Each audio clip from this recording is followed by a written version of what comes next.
S'il y a un trait de singularité que l'on retrouve chez la plupart des entrepreneurs, des leaders,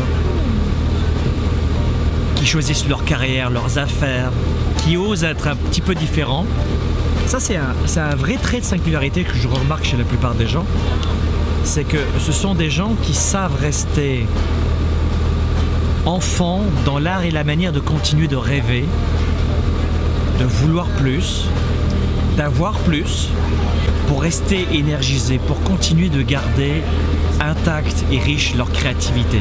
97% de la société fait exactement l'inverse, c'est-à-dire qu'elle conserve le mauvais côté de l'enfance, c'est-à-dire l'impatience, l'incapacité à augmenter cette résistance à la frustration où on sème une graine pour créer une entreprise. J'aime beaucoup le petit bruit du bateau. Mais vous comprenez ce que je veux dire?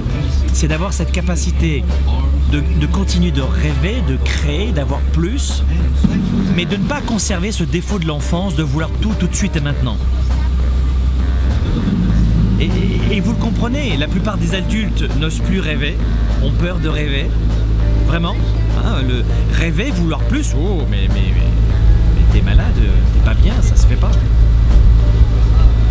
Et ils font l'inverse, sont très impatients, ils fournissent un effort, ils entreprennent une action, mais ils veulent le résultat tout de suite. Et s'ils l'ont pas tout de suite, ils abandonnent. Ils laissent tomber. Prenez le contre-pied de la plupart des gens. Continuez de rêver, de grandir, d'entretenir votre créativité, à rentrer dans l'extase et dans l'étonnement pour rien. Mais la deuxième des choses, de ne pas conserver ce défaut de l'enfance qui est l'impatience.